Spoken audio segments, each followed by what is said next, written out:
واهلا وسهلا بحضراتكم ولايف جديد، لايف بعد اداء صلاه الفجر. ربنا يتقبل منا ومنكم صالح الاعمال. عندنا حاجات كتيره جدا، فانا هجمل الموضوع بشكل سريع علشان الناس ما تزهقش مننا وتقول طولت، خصوصا ان احنا طالعين بعد الفجر. رقم واحد، عشان نبقى مكملين الموضوع بتاع المره اللي فاتت، كنت كلمتكم عن موضوع ميم عبد الهادي وقلت كل الاطراف، وبعض الناس قالت ان انا ببرأ صحة حد او بلتمس له عذر. لم يحدث ذلك. انا قلت لكم الموضوع بالكامل والحكم من حضرتك بشكل عام. لكن الجديد عندي وفقا لموقع القاهرة 24 وهو موقع محترم، فان سيتم احالة مهيب عبد الهادي يعني للتحقيق وايقاف برنامج اللعيب. بعض الناس قالت لا، الكلام ده مش اكيد. عموما ده المعلومه اللي عندنا لحين التحقيق في ملابسات المكالمه، يعني الصدمه بتاعه الياس الجلاصي نجم نادي المصري التونسي، وهنشوف هيحصل ايه. عموما مهيب بيطلع يوم الثلاث، لغايه دلوقتي بيقولوا تحقيق، هنشوف بقى. النهارده السبت لسه، عدي حد واثنين ونلتقي باذن الله لو كان لنا عمر يوم الثلاث. طيب، ده اول حاجه، ده بوفقا لقرار قناه MBC مصر. تاني حاجه، بعض التقارير وبعض المعلومات اللي وصلتني بتقول ان الماتش الودي اللي حصل ما بين المصري والزمالك وعمل الضجه دي كلها كان بعلم المسؤولين، وان مسؤول المصري كانوا يعلمون ان هناك مفاوضات مع نادي الزمالك بشان الياس الجلاصي، بل وهناك ما هو اكثر من ذلك. في مفاوضات، يعني الموضوع تم بعلم النادي المصري، وهناك مفاوضات اصلا مع عمرو سعداوي الباك ليفت، وبيتقال ان هو يعني تم التواصل والاتفاق بتوقيعه 3 مواسم. كل هذه الامور هتتضح اذا كان يعني هيتم الكلام ده، ولا بعد القصه والصدمه الكبيره دي كله هيسكت. طيب، ده اول حاجه معانا. الحاجه الثانيه حاجه حلوه بصراحه، يعني اللي شاف صور الكابتن محمود الخطيب النهارده مع نسور مصر وقاده القوات المسلحه احتفالا بعيد الدفاع الجوي رقم 53، يشعر قد ايه قيمه هذا الرجل وقيمه القوات المسلحه وتقديرها لمن يقدم خدمات جليله للرياضه المصريه، بعيدا عن الاساءه والتطاول والتجاوز والحاجات الصعبه اللي بقت يعني شعارات عند بعض الناس. النهارده كابتن محمود الخطيب بيتم دعوته لحضور هذا الاحتفال بنسور مصر وابطال مصر البواسل قادة الدفاع الجوي نسور يونيو. احنا بنحتفل كل سنة في يونيو بعيد جنودنا في الدفاع الجوي، كل سنة وهم طيبين، ودايما حريصين على وجود شخصيات محترمة في هذا الاحتفال. بس إذا كان الناس بتتكلم عن رجل دولة، فرجال الدولة هم الذين تدعوهم الدولة لحضور احتفالات الدولة، مش كده يا جماعة؟ طيب ماشي. ندخل على جزئية تانية. النهارده موسيماني أصبح مديرا فنيا لنادي الوحدة الإماراتي. تجربة جديدة لموسيماني اللي نجح مع نادي الأهلي بكل تأكيد، ونجح مع نادي الأهلي السعودي وأعادوا الأضواء بكل تأكيد، والآن يبدأ تجربة جديدة مع نادي الوحدة الإماراتي. نتمنى له التوفيق بإذن الله. طيب، كمان عايز أتكلم، أنا هتكلم الحاجات اللطيفة الأول علشان إيه، في حاجات تانية كده إيه محتاجين نتكلم عنها. اللهم صل على النبي عشان نتكلم عن الحاجات اللطيفة. فين الحاجات اللطيفة؟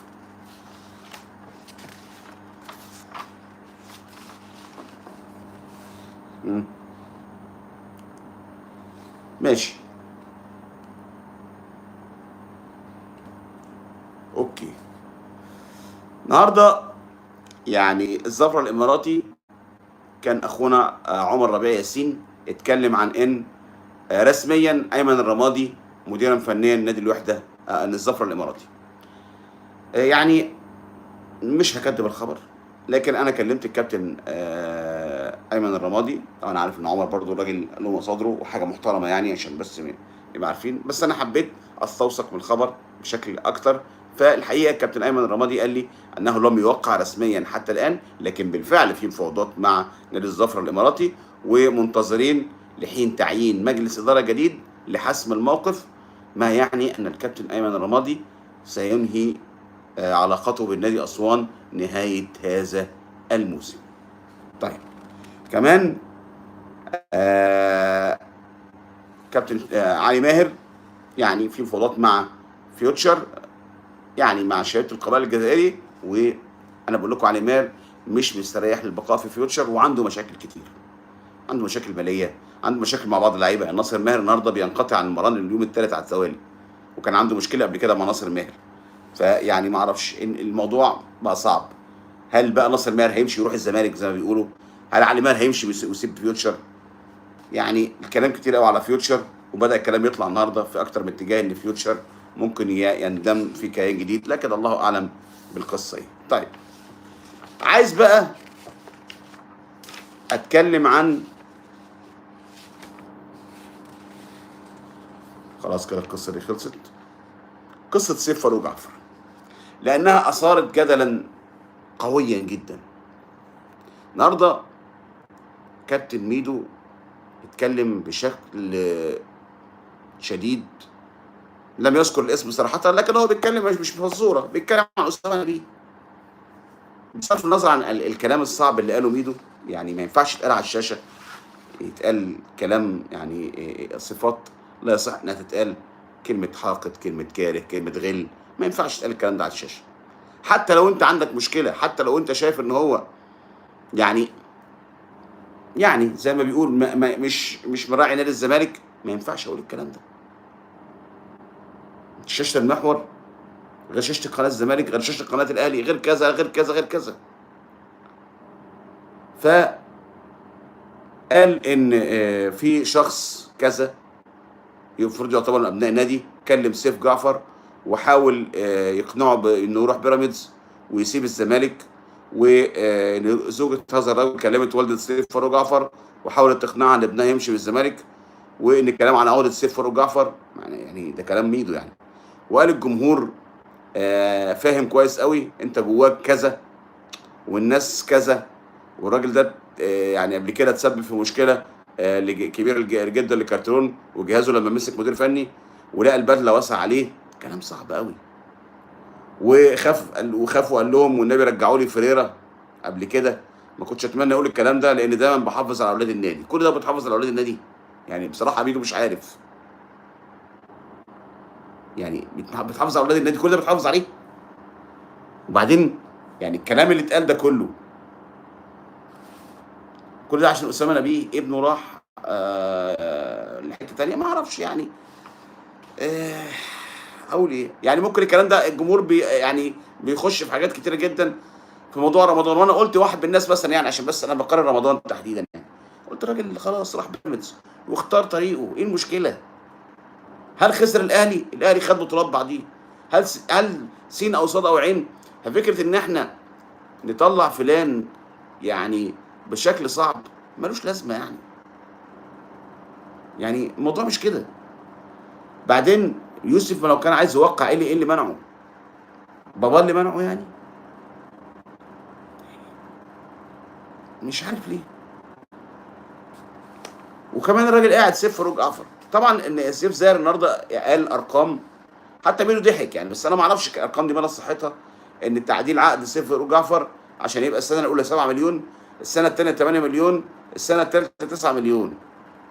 انا لن اعلق عن يعني هذه الارقام، يعني ربنا يبارك لسيف فاروق جعفر طبعا في اللي هو هياخده.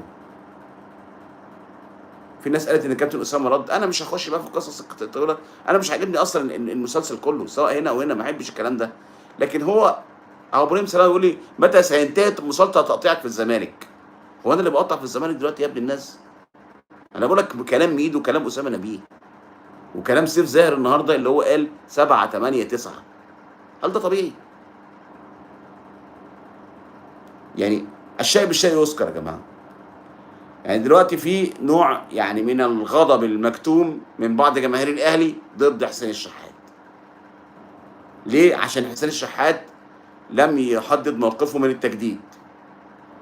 كان اتفق على 15 مليون جنيه وقالوا له موافقين، وهشيل نسبة المشاركة، قالوا له موافقين. قال طب استنوا عليا شوية، ليه؟ عشان أزمة الدولار. الكلام ده كان قبل ما الدولار يرتفع. طب النهارده هل الأهلي هيديله 30 مليون؟ لا يمكن. يعني أقصى حاجة اداله 15 مليون. مش ممكن الأهلي هيديله 30 مليون. طب حسين الشحات هيمشي؟ والله لو جاله عرض كويس يعني أهلا وسهلا. مش أهلا وسهلا، الأهلي هياخد خلاص، هو الأهلي كده كده عقده بينتهي. بس بنفس المنطق، يعني هل من المنطقي ان الاهلي النهارده يدفع، يعني بنتكلم في حسين الشحات 15 مليون، هل ينفع اقارن حسين الشحات مثلا بسيف فاروق جعفر؟ لا طبعا. فالمبلغ يعني كبير. يعني انت لما تيجي تقول لي انا هدي سيف فاروق جعفر 5 مليون 6 مليون 7 مليون، اقول لك ماشي مثلا، يعني او ادي له 5 مليون في الموسم ماشي. بس في النهايه كل حد ادرى، ممكن جدا يتالق سيف فاروق جعفر. لكن انا بتكلم عن الارقام مقارنه بالارقام بتاعت باقي زمايله. يعني مثلا يعني محمد عبد الغني بياخد كام؟ بدون ما حد يقول لك انت بتحور ويقعد يدخلك يمين وشمال في سكك. رد عليا، محمد عبد الغني بياخد كام؟ يعني لما اجيب محمد عبد الغني وسيف فاروق جعفر، مين لعب اكتر؟ مين اشتغل اكتر؟ في معايير مثلا. يعني على فكره الكلام ده برضو بتكلم يعني نفس القصه. اول حد يبقى هنا او هنا، يبقى في معايير في التقدير. عموما سيف فاروق جعفر لعيب كويس جدا، لاعب مهم جدا، لاعب مفيد لنادي الزمالك، بقائه كويس جدا، وعايز ياخد ماتشات عشان ينضج. ايه المشكله؟ لكن انا بتكلم على الرقم اللي ذكره سيف زاهر، وميدو نفسه ضحك عليه، ويعني ضحك على الرقم، يعني مش ضحك على سيف زاهر. طيب كمان عايز اتكلم بالنسبه بقى، الناس بقى هتقعد تقول لك احمد جلال مدى بيقطع وبتاع. طب النهارده في بلاغ للنائب العام قدمه الاستاذ ممدوح عباس رئيس نادي الزمالك الاسبق بشان صفقتي دونجا وسامسون. قال لك اللي تم التعاقد معاهم في مطلع الموسم بما يقارب من 225 مليون جنيه. تضمن البلاغان ان مسؤول الزمالك سهلوا استيلاء نبيل عماد دونجا على مبلغ 112 مليون و525 ألف و845 جنيه مصري، وحصول البنيني سامسون اكينولا على 3 مليون و323 ألف و88 دولار أمريكي، ما يعادل 103 مليون جنيه مصري و15 ألف جنيه و728. مبدئيا بس عشان نبقى منصفين، شوف أنا بقول أهو، الزمالك ما دفعش الرقم ده لسامسون كله، هو دفع له ما يعادل 650 ألف دولار في أول موسم، وهيتفسخ عقده دون شرط جزائي. مبلغ كبير طبعا، مبلغ كبير، بس مش المبلغ اللي اتقال ده برضه عشان نكون أمنا. يعني مش هنقول 3 مليون، لا ما خدش 3 مليون، هو دفع له 650 ألف دولار في الموسم. تمام؟ أما دونجا فالرقم ده إجمالي المواسم بتاعته كلها اللي هو 112 مليون و525 ألف جنيه. وفي النهاية يعني أزمات البلاغات كتير قوي، يعني كتير قوي. وقبل كده اتعمل بلاغين في لعيبة تانية، والموضوع المسلسل معرفش امتى هيمتد. واللي بيتكلم وزعلان من كلامي، انا بتكلم بوقائع وبأدلة وببلاغات. المفروض حضرتك نعمل ايه؟ انا راضي ذمتك. طيب النهارده كابتن عبد الواحد السيد قال ان الزمالك بيواجه ازمه كبيره بسبب الحجز على ارصده الزمالك في جميع البنوك، والنادي بيعيش حاله غير مستقره. ما سددناش مستحقات اللاعبين بسبب الحجز على ارصده النادي، ده كلام عبد الواحد. تواصل شخصيا مع احمد نادر السيد اللي انتهت اعارته مع نادي فيزيلا البرتغالي واختاروا بالانتظام في التدريبات. تم الاستقرار على عدم البت في تجديد اعاره اي لاعب او اتخاذ قرار بالاستغناء عن خدماته بشكل نهائي في الوقت الحالي، وقررنا عوده جميع المعارين طبعا بمن فيهم طبعا ايه محمود علاء، لكن الموسم ممتد فهيقعد مع النادي الاتحاد لغايه الموسم ما يخلص. طيب كمان قال ان حمزه المسلوسي هيجدد تعاقده مع الزمالك، والمدير الفني اوصى باستمراره اللي هو اسوري يعني، والحاجه لخدماته. سيف زي ما قلت لكم هو لاعب كبير ومحترم وهيجدد خلال ايام. محمد عواد ملتزم بتعاقده مع الزمالك حتى اخر لحظه، خلي بالكم من الجمله دي بقى. محمد عواد ملتزم بتعاقده مع الزمالك حتى اخر لحظه، وهو حارس كبير واضافه حقيقيه، لكن حال تلقي النادي عرضا قويا ومناسبا وقتها من الممكن ان يتم مناقشته. كده الباب بيتفتح بشكل كبير ان هو يمشي. عنده عرضين، عرض من نادي زد وعرض من النادي المصري. هل عواد هيدخل بقى في صفقه تبادليه في موضوع عمرو سعداوي، في صفقه تبادليه في موضوع الياس الجلاصي اللي كلنا شفنا ان هو قال لك فوضوني؟ طيب عبد الواحد قال انا ما بتدخلش في التفاوض مع اي لاعبين لانضمام للزمالك وانا عارف دوري كويس قوي. وسوريو هو صاحب الكلمه الاولى والاخيره بشان الصفقات الجديده والراحلين. انا مع كامل احترامي الكلام ده يا كابتن عبد الواحد يعني مش دقيق قوي، لان صاحب الكلمه الاولى والاخيره في الصفقات دلوقتي ميدو امير مرتضى منصور، امير مرتضى منصور وميدو ثم اسوريو. لم نخطر اي لاعب في الفريق حتى الان بالرحيل، طبعا ده كلام منطقي، الموسم لسه ممتد وكل ما يتردد اجتهاد، لكن في اجتهادات، لكن في ناس خلاص انتوا عارفين ان هم ماشيين. وانت مغمض كده كينولا ماشي، وانت مغمض كده زناري ماشي، وانت مغمض كده عمرو السيسي ماشي، او عماد هيمشوا. في ناس كده هتمشي، مش عايزه كلام يعني. الراجل بيقول لك سامسون ايكينولا ما ظهرش بشكل جيد وبالتالي رحيله عن الزمالك، اما مساله وقت يعني. ما ناقشناش عن عوده امام عاشور من جديد، وانا بقول لكم عاشور مش راجع، الزمالك ما عندوش فلوس يديها لعاشور. رحيل احمد سيد زيزو مرفوض تماما مهما كانت الاغراءات الماليه لانه لاعب كبير، وانا بقول لكم ان والده بيناقش بعض العروض، لكن استمراره في الزمالك وارد، يعني جاي له عروض وده طبيعي. زي ما ذكرت ان حمدي فتحي جاي له عروض، زي ما اعرفش مين، هتكلم دلوقتي عن حمدي فتحي كمان، لكن العروض بتيجي من كل اتجاه عادي يعني. عشان في ناس زعلت انا قلت محمد عبد المنعم جاله عروض وحمدي فتحي جاله عروض وديان جاله عروض، العروض دي تيجي براحتها. في النهايه النادي اللي بيحدد هو صاحب الكلمه الاولى والاخيره، وقدرته على اقناع اللاعب ورغبه اللاعب في الاستمرار. طيب قال ان مدحت عبد الهادي ما تفاوضش مع الياس الجلاصي وان غدا لنظره قريب. طيب في كمان حاجه مهمه تتعلق بحمدي فتحي. حمدي فتحي يعني الاهلي كان شبه توصل اتفاق كده مع الوكر القطري بشان التعاقد مع 3 مليون ونص، لكن برضو دي شيء يعني غريب شويه. هل الناس اكتشفت فجاه ان عقد حمدي فتحي فيه نسبه اعاده البيع قيمتها 20%؟ لان حمدي فتحي جاي من انبي ومسؤولو انبي قالوا ان هم ليهم 20% من الصفقه من قيمه اعاده البيع. فطبعا انت النهارده لما تاخد 3 مليون تلاقي نفسك دافع يعني طاير منهم 600,000 دولار، فالاهلي هياخد 2.4 مليون دولار.